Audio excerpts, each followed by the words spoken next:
You're listening to The Burning Truth.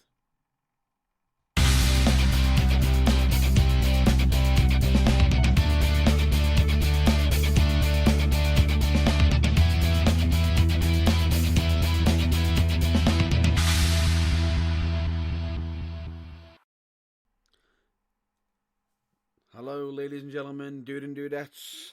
I am your host, Matt Burns, and I can honestly say it's been a very, very entertaining and interesting week. It's one full of plenty of news to talk about, and one with plenty of, involvement with wrestling, be it from either American or to do with even including the British scene as well, which seems to be having plenty on as such. But where I can also say I've got that much to talk about. I'm almost finding it hard to decide on what to talk about first. So, as you all may know, I have actually done a reset of the certain times to do with the show, and I know a few people might be stating, why is it that most of the shows now is running a bit later, being more closer to 10 o'clock than 9. This being, with that being said, the reason being is because I thought I'd give the grace period of between 9 and 10, as it allows some extra updating if it's necessary, and also just in case there's any technical issues which have been happening recently, but not as much this week. But this one has been due to a busy schedule, and also making sure that whatever I am covering, I have got as much knowledge in it as possible. But with that, let's move on with the wrestling. As always, as I've done so far almost every week since, we're starting to make mention of the UKWA roster being revealed on a Monday. So, nothing's changed. There will be a new member of the roster, or possible members, who knows, coming out tomorrow, and we'll have to wait and see who that is. So please check out that on the UKWA's social media, because that could be happening at any time tomorrow. But let's move on to the next piece of information I wanted to provide to you, which is, this isn't wrestling related, this is more Burning Truth related, and I am happy to announce that we actually have another way of you listening in, which is the Burning Truth is now on Spotify. So if anybody wants to listen to any past broadcast episodes, or past recorded episodes and everything, you can actually listen to them episodes on Spotify. At the moment, it just seems to be just the usual episodes, like the live broadcast or the pre-recorded ones. I'm not sure about the special ones as of yet, but we'll have to wait and see what comes of that. But I can honestly say I am absolutely happy, delighted, and couldn't be more joyed in the fact that you can actually listen to. You're probably even listening to this episode on Spotify, and it makes me really, really happy that we're now on there. And who knows, we could be getting more listeners, moving on to bigger things. It's great, and I can honestly say thank you very much for Spotify for basically allowing the Burning Truth to also have the episodes on there as well. But let's get back to regular business now. I'm not sure if this is an actual topic, if I've covered it or not, but I know John Cena has the sixth move of doom. If I have discussed this, I do apologise if I'm rehashing this, but the sixth move of doom, very underwhelming John Cena, I can also say. I know he's been getting ribbed a lot lately because of the new hair. Oh, they say new haircut, but should I say lack there of a haircut, really, because he hasn't cut his hair, he's actually growing it out. He seems to be developing a new look, possibly for his movies. And I can only say, I know as much as he's been getting ribbed for it, which he's going to, of course, but I think it actually does suit him better. It's nice to see him with a new look, and potentially could actually update. It never hurts to have an updated look, because the times are always changing, and it's always good to go with the flow. But with that, I think that the new sixth move of Doom is too much. I think the fact that he actually hits this move after the AA actually undersells the AA. The fact that he's now finishing, I believe the name is called the Lightning Fist, which is the translate. Well, I can't pronounce its actual name, but it does supposedly translate into Lightning Fist, which it looks more like a backhand fist, which I understand the reason why he's doing it the way he is, because of the culture he is getting involved with, and everything. It's brilliant. The fact that he's actually incorporating that sort of thing into his moveset. I just don't see the Lightning Fist as a finishing move, especially straight after the AA, which has been, which has been his finishing move for many, many years, and as it just doesn't scream to me when I saw it. That's the end of it. That was the sixth move of Doom. It felt very underwhelming. So that's just my thoughts on that. If I have repeated myself, I do apologise for that, but I just thought I'd just recover it just in case, as I'm not 100% sure if I have or not, but at least now I know for sure that it's covered. Now, SmackDown 1000. Congratulations to SmackDown, especially with, I believe, it actually beat Raw in ratings, which is, it hasn't been doing for quite some time, but it's taken the fact that it's taken a lot of old faces coming back and new faces shining and everything, and it's like a massive overhaul of everything. But congratulations to SmackDown on getting the ratings. But one thing that did stand out on SmackDown 1000, and I know I normally don't cover any spoiler reveals and everything, was when Evolution were in the ring. And I'm not talking about the actual pay-per-view, the old, WWE all-women's pay-per-view. I can also say it was very interesting to say, you got Randy Orton doing this thing, he's the next superstar, being the big head and everything. Ric Flair's, sort of having a laughing joke, which he has been doing for quite some time. However, the part where Batista spoke was very interesting. He actually stated, whether you boo me, whether you cheer me, whether you boo me or Batista me, it's great to be in the ring in his home, in his hometown. And then he went down each and every single one of his cohorts. I wanted to say, cohorts, and colleagues. He had nothing but happy stuff to say, especially, with Randy Orton, and plenty for Ric Flair, especially laughing and joking, saying, please, let's keep it clean. When it came to Triple H, what I thought was very interesting is the fact that he actually turned and made a comment of, Triple H has never beaten me. Now, to me, that was almost like a teaser of them. Are they hinting at Triple H versus Batista? Now, there's a rumor going around that Batista could be having, could be returning to the Squared Circle to have a match against Triple H, and that it could possibly be at the, WrestleMania or the upcoming WrestleMania. That's a possibility. Now, if it is, then fair enough, great. Or if it's sooner, that's great also. Great to see Batista come back. The only thing is this.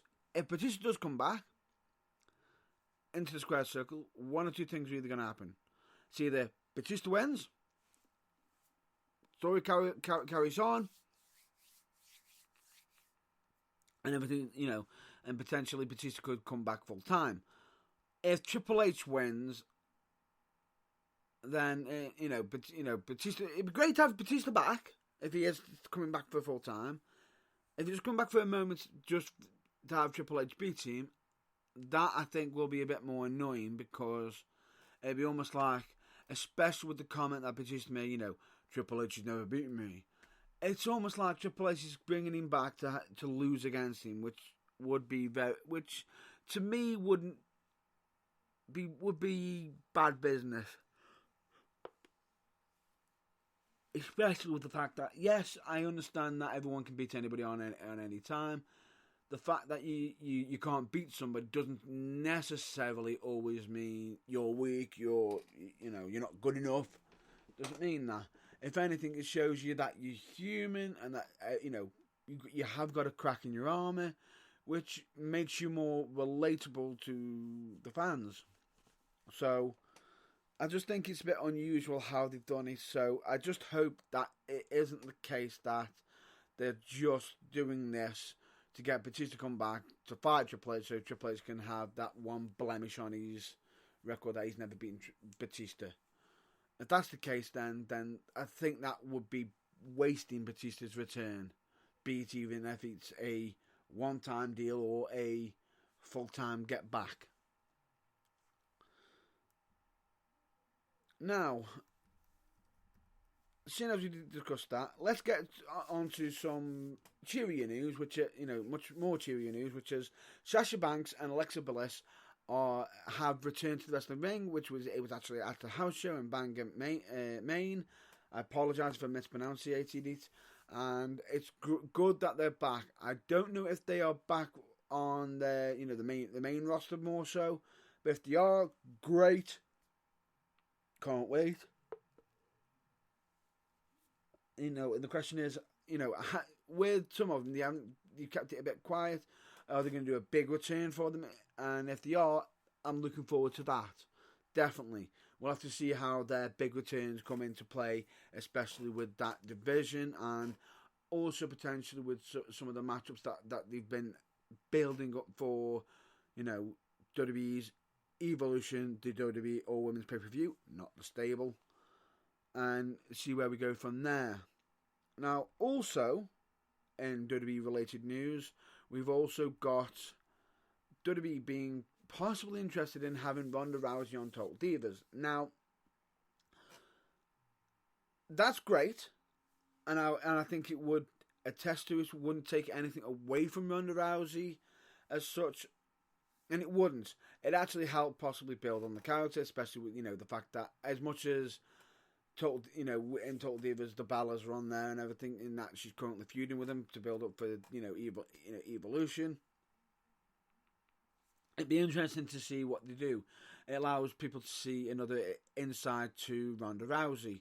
The only thing I don't think would suit Ronda Rousey being on there is the fact that, especially with the comments of the most recent comments that she's made on Raw, which actually I'll be covering that after, because I just remembered another piece of news, especially with Raw, which I know I don't usually do spoilers, but got to, especially with that, with what happened.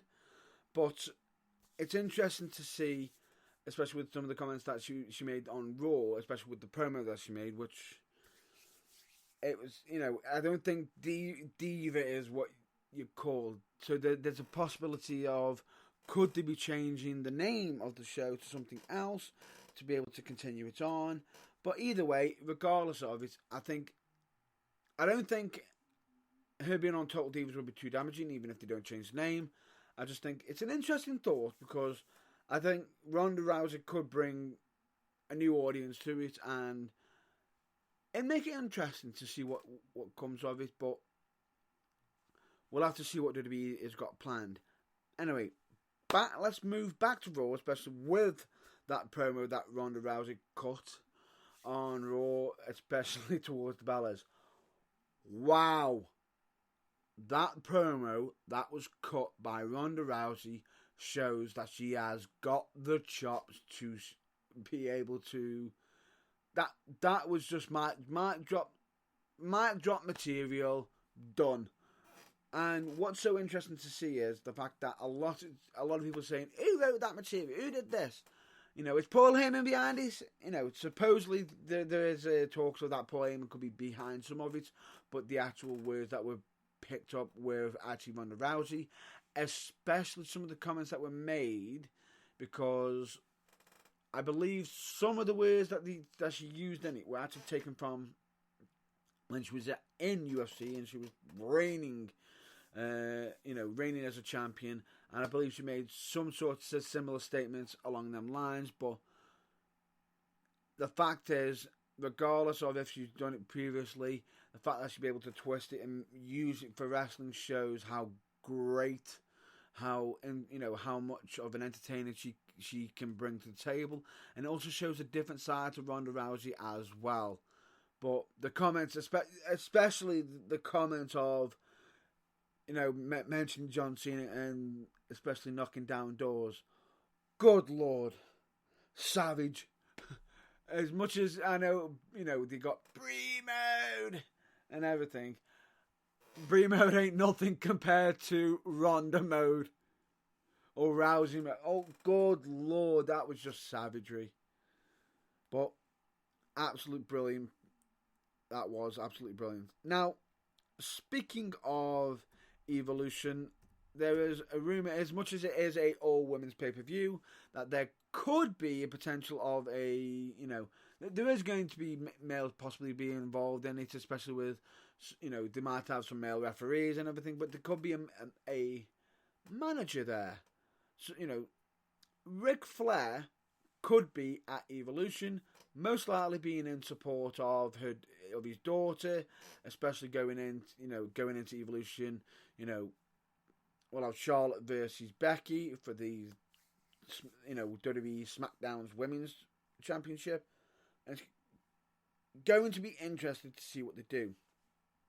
Now, one or two things I can see either Ric Flair being there for the support, not to go it, but if they are going to continue on with Ric Flair, well, not Ric Flair, with Becky Lynch being champion, then either Becky is going to do a cheap shot on Ric Flair to cause a distraction, or could they even have Ric Flair be involved in the finish, which could end up costing Charlotte the championship match? As to whether what will happen in regards to that, there's only one way to find out, and that would be to watch it. Now, let's move from WWE news and move to more of a Impact Wrestling. Now, I know Bound for Glory had happened as such, and I'm not sure if that was last week or previous week and everything. I should have covered it. Now, the whole deal, a lot of people have been talking about the whole deal of Austin Aries with the way he acted at the end of his match. Now, apologies for the spoiler, but Austin Aries did end up losing the champion, the Impact Wrestling World Heavyweight Championship, and to Johnny Impact, and it was interesting way that Johnny won it. What happened after was more shocking to a lot of people, because Johnny Impact won the match using a Brainbuster and a Starship Pain. Boom! But then, after the match had ended, Austin Aries just got up and walked out, flipping off fingers and everything. Now, to me, that was me being a wrestler. A fan, it's like, well, what the hell's just gone on? Why did he just lay down? It's going to have a lot of people questioning that. Now, as a wrestler himself, that to me just looked like he just disrespected the whole company and also Johnny Impact as well, with becoming the new Impact Wrestling champion. Especially just got up and giving fingers out. It's like a big what the hell's that all about? Now, there's supposedly a rumor going around that he's going to have a loose cannon gimmick. Now, if this is to do anything paying homage to the original, one of the originals of the loose cannon gimmick, then fair enough, but bad taste of how they've done it. But if not, I think that there should be some sort of repercussion in regards to what what has happened involving the fact that Austin Aries did what he did, and I feel as though it was very massively disrespectful what he'd done. If a storyline isn't involved in it, then I just don't understand why Austin Aries has done what he's done, and he should be putting wrestling forth. But all this means is, and more so in the long run, is that could end up putting a lot of sour taste in Impact Wrestling's mouths and a few other wrestling companies that may be associated with Austin Aries, and could end up meaning less work for him. Which, if that is the case where he's done it on purpose, then the only person you got to blame, the only person who is going to, who shouldn't be pointing the finger is Austin Aries. You did it to yourself.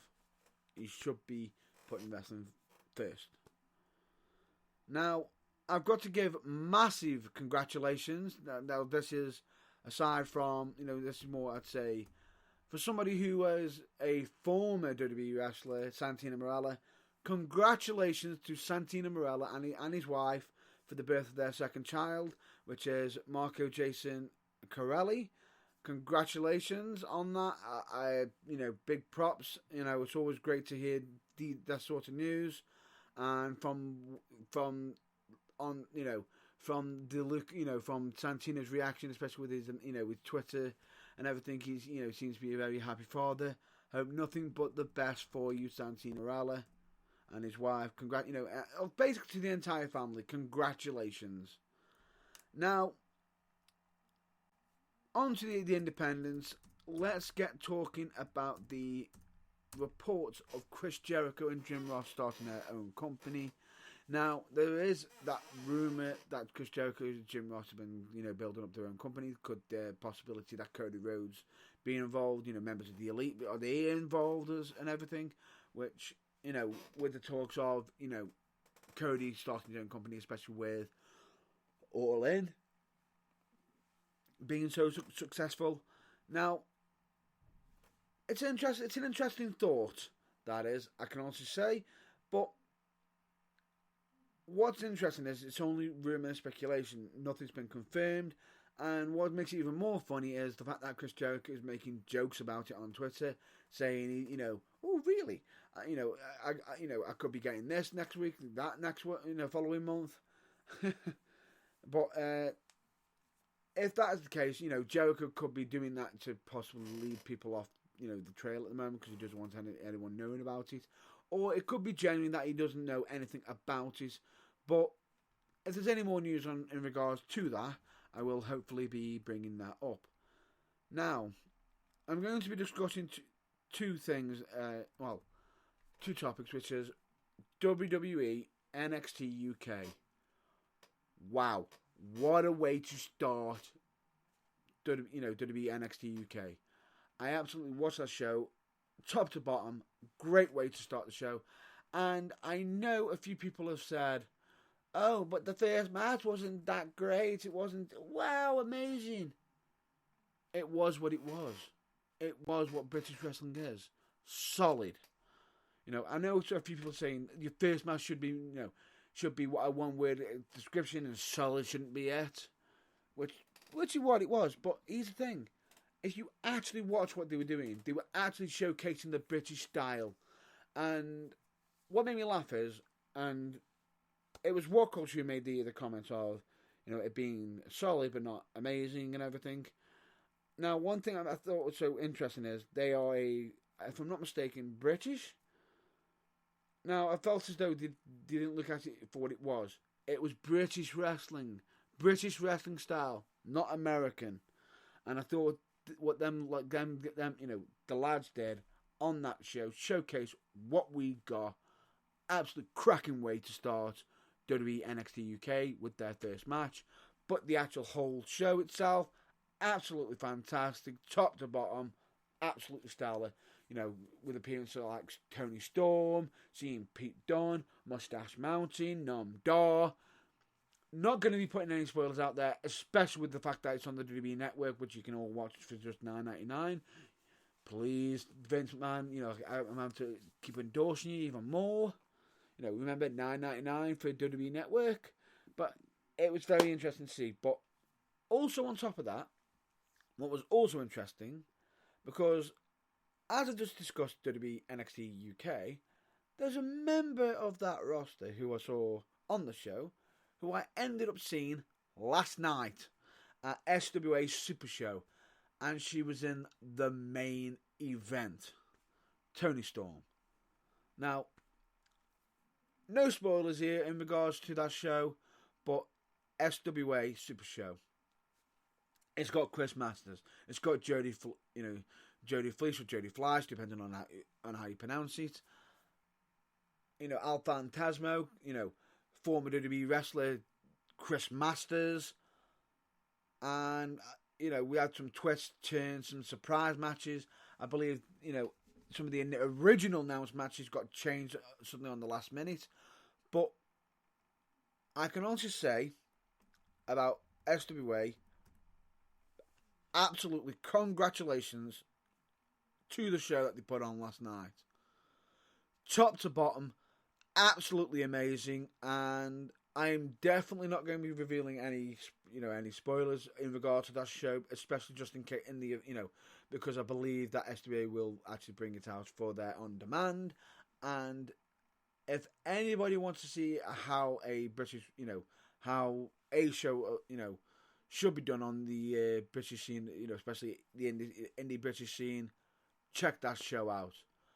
Definitely 100%, top to bottom, absolutely phenomenal, amazing.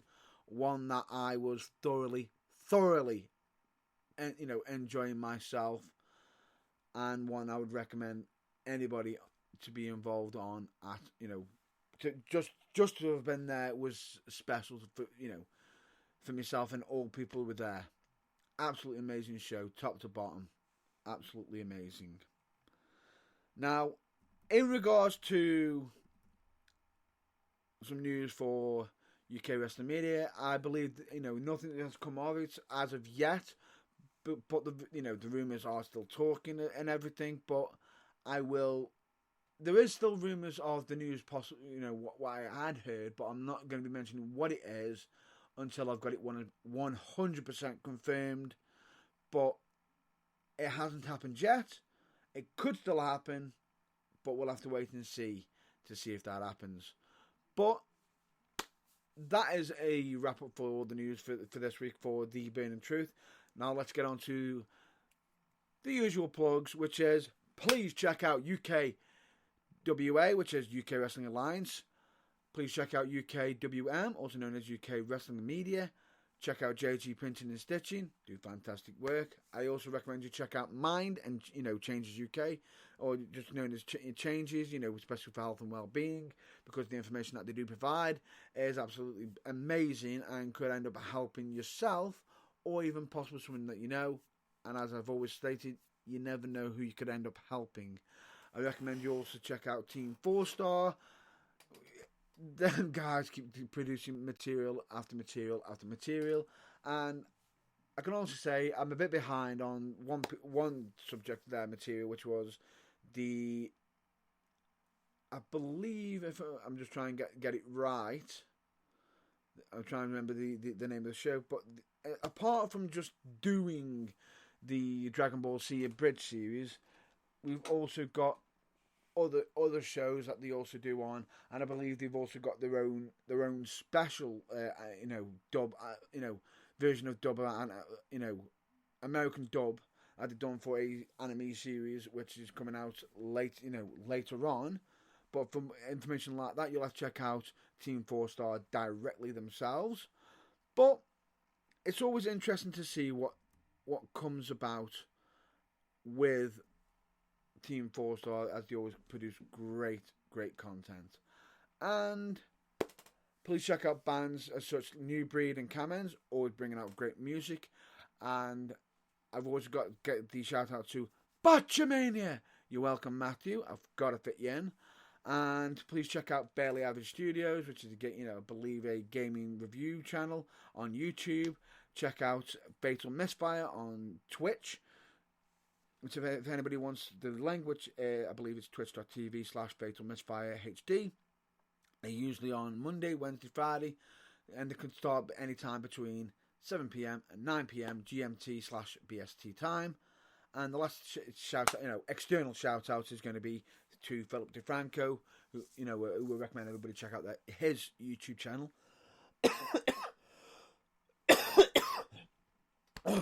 Apologies for the cough there. I'll get back into. Apologies for that. Now back onto it. Philip DeFranco, please check him out, as he always brings out some of the interesting news and actually explains it in an interesting way. Keep up the good work, Philip DeFranco, as I do actually watch your content, as much as possible whenever I can. And the last thing I want to plug, which would be The Burning Truth itself, please check out the website www.theburningtruthuk.com, where you could be listening to this live right now, or you could be listening to past broadcasts and also some past interviews. There's also some past show reviews, be it either written or audio. It's also where you can get some merchandise on there, a snazzy Burning Truth t-shirt, and also some mugs, office mugs, which do have to make some great presents and gifts. Who knows, that could be a good idea. There will hopefully be some blogs coming out in the future. There's also a contacts page, and of course a links page, which is some of the stuff I've already discussed I've already mentioned in the plugs earlier, are on there. Not all of them are on there yet, but we'll hopefully get onto there. I also recommend you please check out the social media of The Burning Truth, which is we are on Facebook, YouTube, Instagram, and also Twitter, which is the Twitter one's a bit different, which I'll actually spell it out for you, which is WRESLING4THWALL. And of course, I've had to add an additional. Please also check us out on Spotify if you also want to listen to us on there as well. And as I usually end the show, this is going to be a wrap up now. And as always, I hope you all stay well, stay safe, and I'll hopefully catch you all next week. But just so you know, I believe next week I could be doing a pre-recorded episode, as I will be at FCW. And of course, I also recommend everyone to please, as always, check out your local wrestling, be it on their social media, on websites, because they could be even giving out some free tickets. For example, United Wrestling, Fusion Pro Wrestling, Pro Wrestling for You, and even SWA. Please check out your local wrestling, as I've always stated, and I'll hopefully catch you next week. But as always, I will state with the usual goodbye, which is stay well, stay safe, and as always, please check out your local wrestling. Until then, I'll catch you later.